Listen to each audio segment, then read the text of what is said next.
にちは、メインです。ブラック無糖が完成したので島全体を散歩していきます。マップはこんな感じ。島のテーマはスキー場のある島ですが、作っていくうちにいろんなものが出るようになってしまいました。なぜそんなものが出るのか気になる方はぜひチャンネル登録をお願いいたします。では早速エントランスからです。右に見えるのが自宅です。イメージした街はカナダのウィスラービレッジ。明かりのついた窓を乱立させ、暖かそうな雰囲気に。なので暖かくないんですけどね。自宅の右側に進みます。自宅の奥はアパートと大通りです。一人称視点で進むのもおすすめ。アパート、歩道、車道と分かれているので、ちょっと現実的な感じですね。階段はケチったので階段ダンスですね。大通りの信号待ちをしましょう。犬と並べば散歩風に。犬は歩かないので置いていきます。よく見ると赤信号で渡っていました。横断歩道の先は岬です。岬の先にはスチームクロック風の時計。アンティークな時計に管がたくさんつながれている設定です。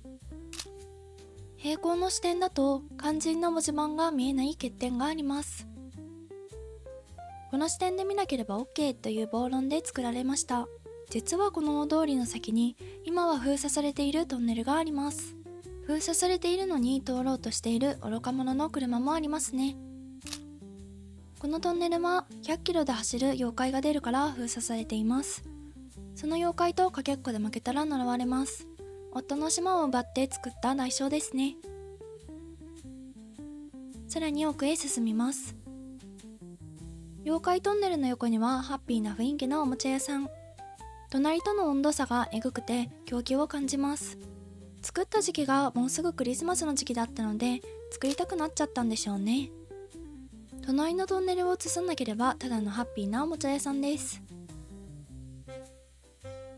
この隣は趣のある居酒屋。案内所の横なので役人たちが酒を引っ掛けに来る場所ですね。冬の島なのでお酒は必須ですね。なんなら水よりお酒の方が安いかもしれません。道をぐるっと行くと案内所です。南側はエントランスですね。案内所は街の一角に馴染むよう周りに赤レンガの家具を置いています。大きいのでいろんな分岐点でもありますね。左側に進んでいきます。ここは狭い路地裏。住民と肩をぶつけ合いながら通る道ですね。さらに左に行くと、ここはタヌキたちが牛印島で一番大きな町です。真ん中にはスケートリンクがあって冬の間のみ営業中です。タヌキの財力でスケートリンクが爆誕しました。ここの使い方としてはヨガのポーズを決めるだけですね。右側はエイブルシスターズのレンタルショップ。スケート靴と日替わりのウェアを貸し出し中。真ん中はタヌキ商店。2階と3階はホテルとなっています。スキーリゾートといえばホテルですから結構儲かっていそうです。隣はジャックのカフェと見せかけたバーですね。カフェに偽装しているので入ってびっくりです。さらに左に進むとここは港町です。手前の階段はここの景色を見るためだけに作った監視台ですね。一番奥でカメラを構えるといい感じに。この辺りから水浸しにしたい欲求が抑えきれなくなってきています。ちょっと季節感のない家具が置いてあるのはその時期ちょうどクリスマスだったからですね。左は行き止まりなので案内所の方まで戻っていきます。ここで一生を添い遂げると誓ったうずめ姉さんの登場。島を奪う時にうずめだけはと夫が言い残したのでこの島に一緒います。熱心に見ているのはお酒のメニューですね。島民代表が酒粕なので住民もおのずとそうなってきています。順路的には案内所の左側なので左に向かいます。ここからは山道です。スキー場に向かうときは山道ですよね。この道一応柵で囲まれていますが、熊が出るので注意です。この島の至る所に熊がこっそり住んでいます。集まれ動物の森というタイトルに惹かれて勝手に集まってきた感じですね。山道の途中にあるのは温泉街と駐車場。ここに駐車して置いて温泉街へ行く感じですね。右側が温泉街です。奥に続く道は工事中なのであまり行く人はいません。後で行くので先に温泉街へ向かいます。一番最初に現れる家はうずめ姉さんのお家。山から時折現れる熊との戦いのため温泉街の入り口に配置しました。なので温泉街のボスですね。撮影スポットは柵の真ん中。ブラック無糖のブラックを前面に押し出した色合いの温泉街です。娘、マリリン、マーティ、ブルースと恋メンツが運営中です。ちなみにマリリンが2番目のボス。ピンクのゴリラにピンクなトラとは外観からは想像できないほど濃いですね。温泉街の奥へ進んでいきます。温泉街の奥は天橋立風の湖、割れた湖です。この温泉街の一つの観光名所になっています。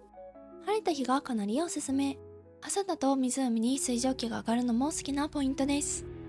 温泉街を後にし、先ほどの駐車場の方まで戻ります。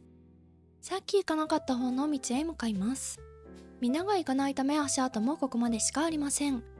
またもやここでもトンネルの登場です。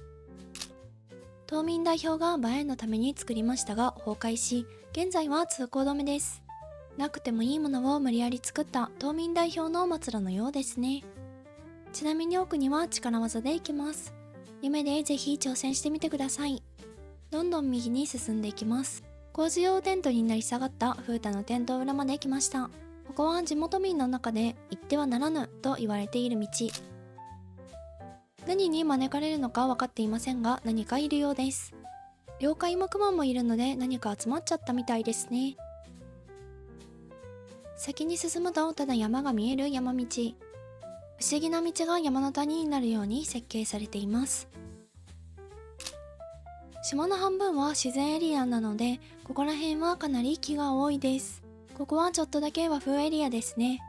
滝があってその右側に展望台があります。余っている階段すべて使いたくて山に登れるようにした感じですね。中腹にドーナツが置いてあるのでよかったらどうぞ。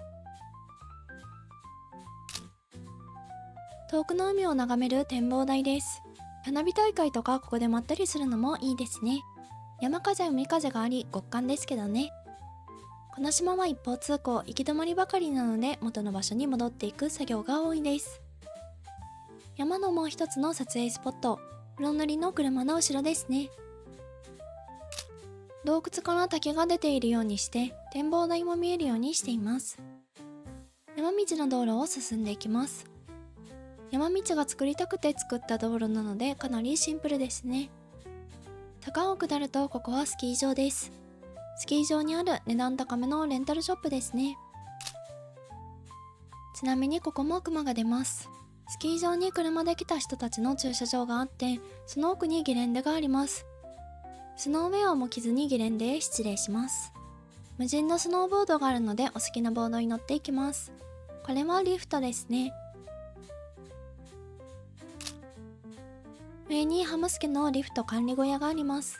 リフトから途中下車していきます。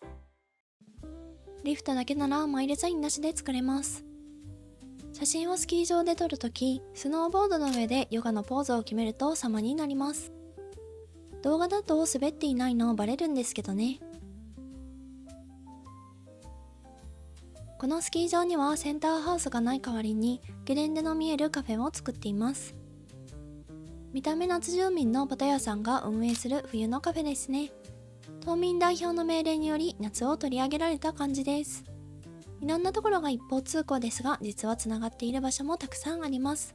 ということでブラック無糖の見どころ紹介はこれでおしまいです。ブラック無糖のお散歩はいかがだったでしょうか。これで新ブラック無糖は終わりです。夢見バンズも公開したので概要欄からご覧ください。公開期間は未定ですが、突然未公開になるかもしれないのでご了承ください。ブラック無糖に行ってみたいかもと思った方はぜひいいねボタン、チャンネル登録、メンバー登録はまだの方はお願いいたします。この動画の後に総集編動画を出しますので、作り方など気になる方は次回の動画をお待ちください。SNS もやっていますのでお気軽にフォローしてくださいね。最後までご視聴ありがとうございました。また次回の動画でお会いいたしましょう。